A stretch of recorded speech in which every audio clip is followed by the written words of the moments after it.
Bună ziua, dragi culturiști! Astăzi vom posta un antrenament care constă în lucrarea a două grupe musculare. Antrenamentul de azi se compune din umeri și trapez. Umărul este format din trei părți. Partea din față, care se numesc deltoizi anteriori, partea din lateral, deltoidul median și partea din spate, deltoid posterior. Vom lucra toate trei părțile azi. După ce lucrăm umerii, vom continua cu trapezul.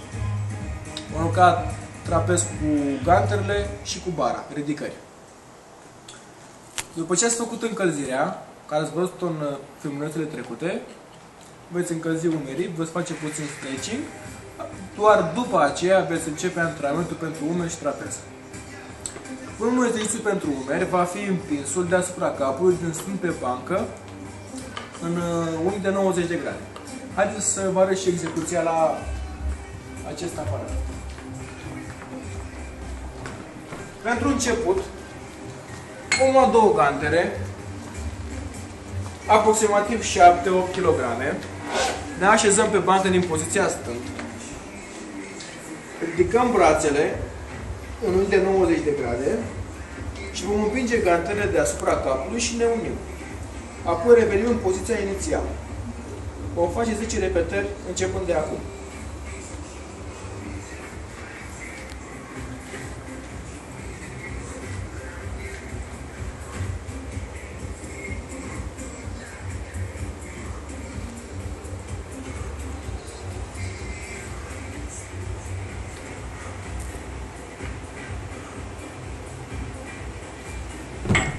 Vom lucra 4 serii de 10 repetări la acest exercițiu, împins deasupra capului pe plan înclinat de 90 de grade.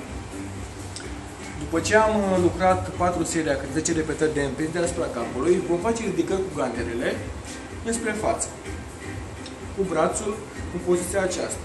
Sau îl putem ține și puțin rotit.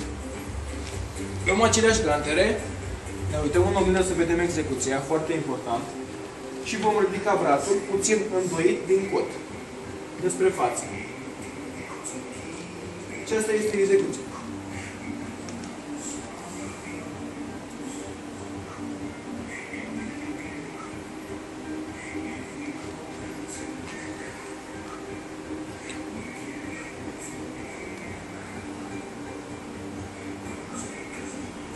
La acest exercițiu vom lucra 3 serii de 10 repetări. Am lucrat 2 exerciții pentru partea din față, partea frontală a umărului.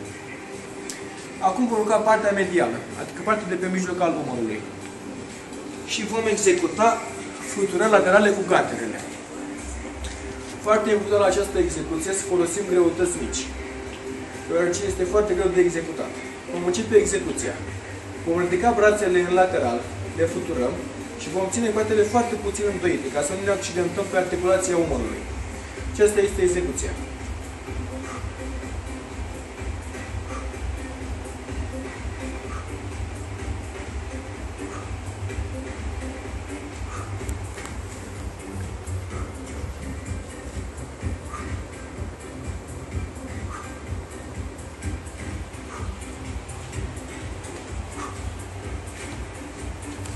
Educați mai pasă 3 serii de 10 repetări sau 4 serii de 10 repetări, după cum puteți.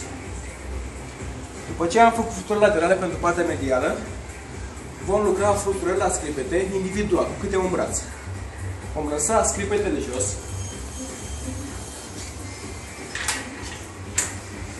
Vom atașa un mâner cu care lucrăm piept sau biceps. Vom fixa o greutate mică, deoarece la aceste exerciții necesită o greutate mică, pentru că este greu de executat. Și vom începe execuția. Vom lucra 4 serii de 10 repetări. Haideți să vă arăt și execuția. Vom pleca cu brațul din fața corpului, îl vom ridica peste nivelul umărului și apoi vom reveni în poziția inițială. Aceasta este execuția.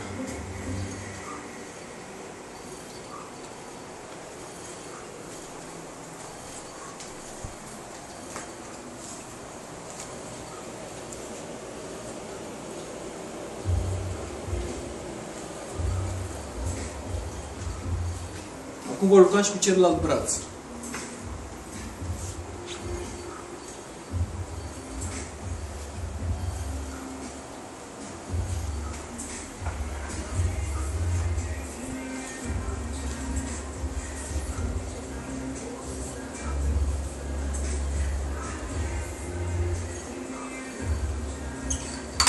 fața dumneavoastră cu încă 3 serii a câte 10 repetări. Acum, vom face un exercițiu mai complex pentru umeri. Vom face ridicări înspre față, cu poatele înspre exterior. Haideți să vă arăt și execuția. La acest exercițiu putem folosi ori bară S, care este aceasta, de volum de pe suporți, care lucrăm și biceps și triceps, aceasta, ori folosim o bară dreaptă, la care atașăm greutăți. Pentru început vom atașa greutăți mici. Chiar dacă ne-am încălzit și am lucrat 3 exerciții înainte, la al 4-lea nu folosim greutăți foarte mari, ci vom folosi greutăți medii. Haideți să vă arăt și execuția. Sfatul meu să lucrați totdeauna într-o oglindă, pentru a vedea cum executați mișcarea la fiecare exercițiu. Vom lua priza puțin mai mare sau la nivelul umărilor și vom începe execuția. Foarte important, respirația. Ridicăm bara, expirăm, când lăsăm bara, inspirăm. Și foarte atent să fiți la coate. Vom ridica coatele înspre exterior.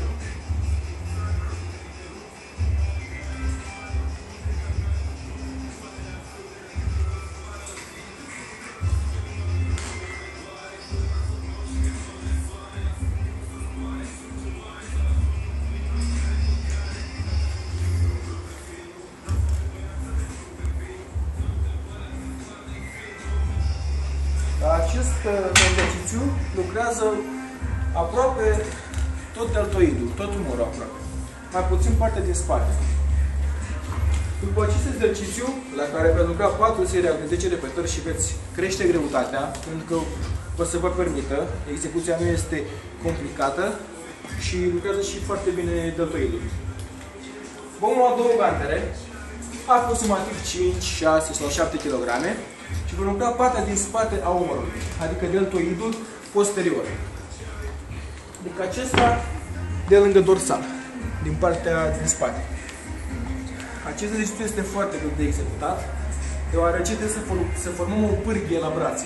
Să tragem coatele și în poziția de sus să ridicăm degetul mic și să rotim încheietura.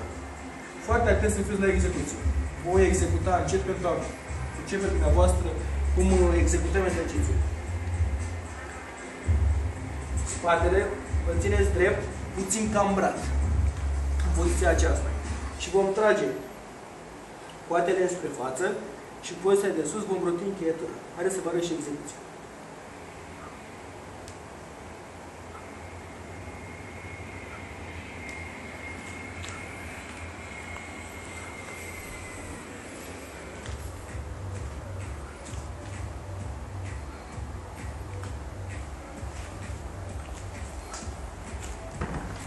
Veți lucra 4 serii de 10 repetări. Și am terminat de lucrat deltoizii pentru ziua de azi. Acum, după ce am făcut pauză de 1-2 minute între exerciții și de 30-60 de secunde maxim între serii, vom face o pauză de tot așa, 1 minut sau 2 între grupe, adică am lucrat umerii, și acum vom începe să lucrăm trapezul. Pentru trapez vom începe cu un exercițiu de încălzire, care este stând pe antebrațe, pe paralele. Și vom încălzi trapezul. Haideți să vă arăt execuția. Acesta este bine să-l faceți la fiecare încălzire, chiar dacă nu lucrați trapez și umeri. Uitați, aceasta este poziția. Vom sta drepți și ne vom ridica doar din trapez și din umeri. Încercați să lucrați 3 serii de 10 repetări la acest exercițiu.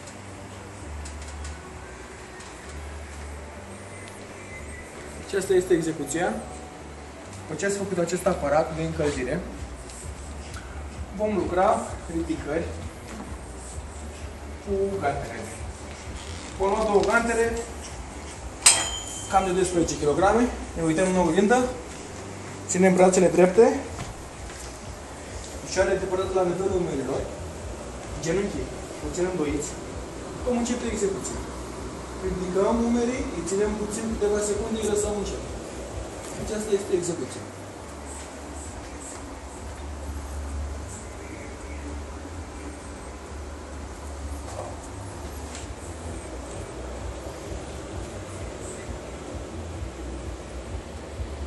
Veți lucra 5 serii de 10 repetări la acest exercițiu pentru trapez. După acesta, vom lucra ridicări de umeri la presa Smith sau la aparatul instant, cum mi se mai spune. Și vom lua așa priza ori mai mică decât nivelul umerilor și vom face ridicări, la fel cum am făcut și cu cantelele, sau priza mai mare ca nivelul umerilor și la fel vom ridica umerii. Și vom lucra așa. 5 serii, de 20 de repetări la acest aparat. Și priza este la alegere. Sau puteți lucra prima săptămână cu priza mai mică, a doua săptămână, la al doilea antrenament, cu priza mai mare. Și vedeți cum simțiți dumneavoastră și cât de mult o să vă crească trapezul și cum o să arate simetria dumneavoastră la umeri și la trapez. Acesta este antrenamentul pentru umeri și trapez. Și după fiecare antrenament veți lucra abdomene, antebrațe cu priză pronație și supinație, care l-ați văzut în antrenamentele anterioare, după care veți face cardio la alegere, doar dacă sunteți endomorf sau mezomorf. Dacă sunteți ectomorf, nu este nevoie să faceți cardio la fiecare antrenament.